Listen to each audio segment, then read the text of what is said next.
When I saw 6 people carrying a coffin across my lawn, I honestly thought I was still dreaming. But then I saw Karen, my neighbor, the self-proclaimed queen of the HOA, standing there in sunglasses waving at me like she was directing traffic at her own backyard funeral. That's when I knew it was real.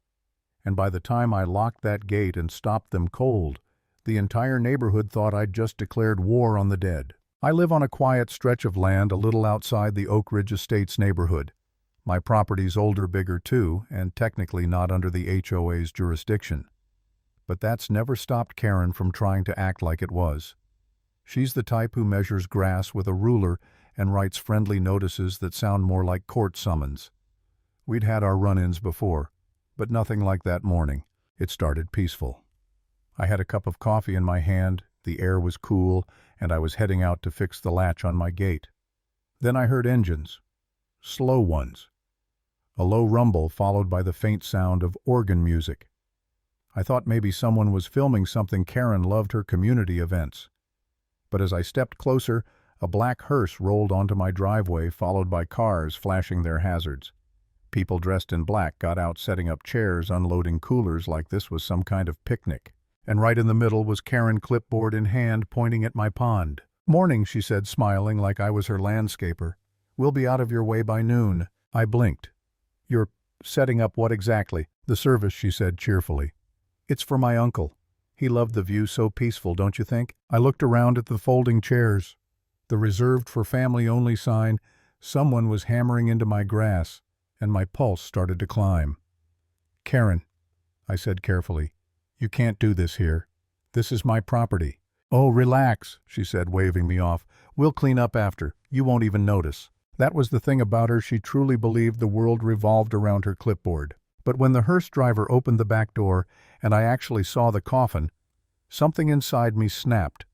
I walked straight to the gate, slammed it shut, and locked it. The metal clink echoed through the air, and suddenly everything stopped. The organ music, the murmurs, even the birds seemed to freeze. Karen's jaw dropped. "You're not serious." I held up the key, dead serious. A few people gasped. Someone whispered, "He can't do that." Another said, "I think he can." Karen stomped toward me, heels stabbing the ground. "My uncle deserves peace." "And he'll have it," I said, "just not on my lawn." Her voice rose shaky but furious. "This is heartless." "No," I told her quietly. "What's heartless is using someone's death as an excuse to trespass." That's when she pulled out papers, some zoning map photocopies highlighted and scribbled on. "The HOA approved this," she claimed. I almost laughed. "I'm not even part of your HOA. Nice try." Then she hissed, "You'll regret this." I shrugged. "As long as everyone knows whose land this is, I'll sleep fine." A few guests started whispering, clearly embarrassed. One of them muttered, "Let's just go." But Karen wasn't built to lose face. She lifted her chin and shouted, "No one leaves. This is happening." So I called the sheriff. When Tom arrived, the whole scene looked like a dark comedy. A coffin stranded behind my locked gate. Karen pretending to cry while guests avoided eye contact. He stepped out of his cruiser and said, "Someone want to tell me why there's a funeral in your driveway?" Karen jumped in first. "He locked us out. We were honoring my uncle and he ruined everything." Tom looked at me. "You locked them out?" "They drove in without permission," I said. "I just stopped them from going farther." He sighed. "Ma'am, is this your property?" Karen fumbled with her papers. "It's part of the neighborhood easement." He reviewed them, then looked at mine, real county-sealed deeds. "These are valid," he said, nodding to me. "Yours aren't." Then he turned back to her. "Ma'am, you can't host a funeral on someone else's land." Her voice cracked. "But my uncle loved this view." Tom's reply was sharp. "Then maybe he should have bought it." The guests chuckled under their breath. Karen's face flushed crimson. I thought that might finally be the end of it. It wasn't. That night someone slipped a paper through my gate.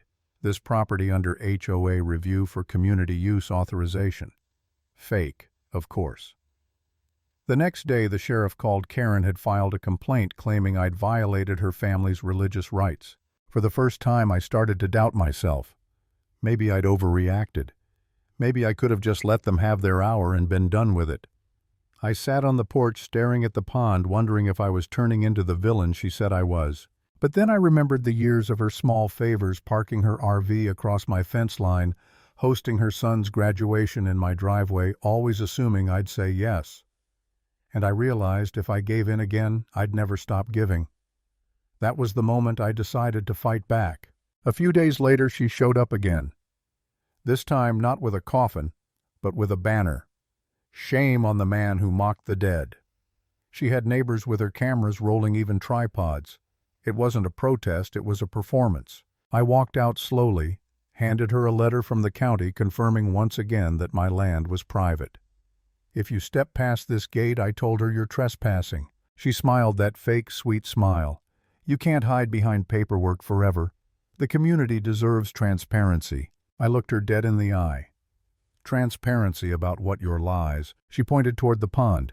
That land belongs to everyone. Funny, I said, I don't recall anyone else paying taxes on it. The sheriff showed up again, took one look at the scene, and just shook his head.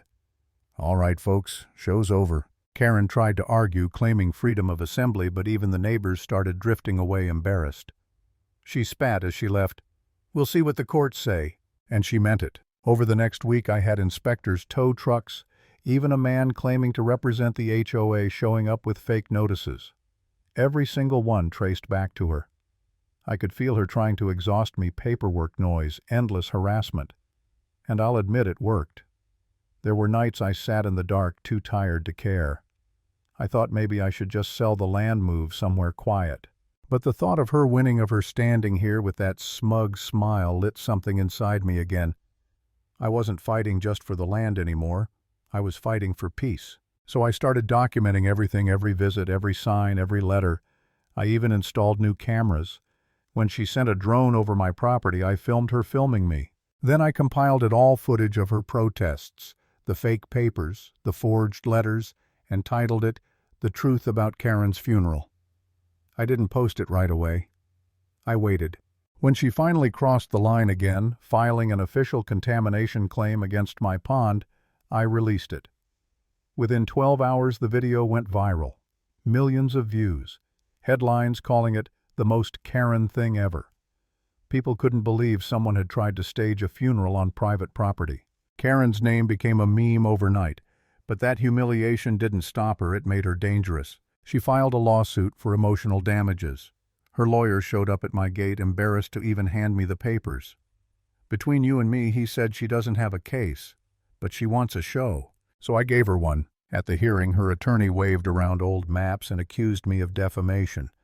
My lawyer, Jack, calmly placed certified county surveys on the table and said, "These are 40 years newer." Silence filled the room. The board dismissed her petition in minutes. But Karen didn't walk out defeated. She stormed out, eyes burning with something worse than anger. Desperation. That evening, police cars lined her driveway. Word spread that she'd been caught submitting forged documents, false permits, fake deeds, all linked to a property scheme. She was under investigation. A few nights later, she showed up at my door unannounced. Her hair was messy, her voice trembling. "You ruined me," she whispered. "No," I said. "You did that yourself." Tears welled in her eyes, not from guilt but rage. "You don't understand. This was supposed to save us." Before I could ask what she meant, she turned and walked into the dark. The next morning, the news broke. Karen's permits were fraudulent, her accounts frozen, her HOA membership suspended. She disappeared after that. No one saw her for days. I thought maybe it was over. But then I found a padlock at my gate, the same kind I'd used that day, with a tag in her handwriting. "You locked me out, but you can't lock me away." It was the kind of message that makes your skin crawl. Weeks passed before they found her again, living under a different name in a motel. Turns out the whole funeral had been part of a scheme. She'd planned to use it, the protests, even the contamination claims, to devalue my property so her investors could buy it cheap. Every insane stunt had been part of that plan. When the truth came out, it hit the news again. Local woman tried to devalue neighbor's land with fake funeral. That headline said it all. She was arrested. The sheriff called to tell me she'd confessed, said she'd done it because, quote, "he had everything. I had nothing." And that's how it ended. No more drones, no more banners, no more late-night knocks. Just silence. I still walk past that gate every morning. The padlock gleams in the sun, a reminder of the day I refused to open it, and how one small act of defiance unraveled months of madness. Sometimes, when the wind blows across the pond, I think I hear faint echoes, organ music, distant voices, but maybe it's just memory. Either way, I'm not taking any chances. The gate stays locked. Because if there's one thing I've learned from all of this, it's that peace isn't given, it's guarded.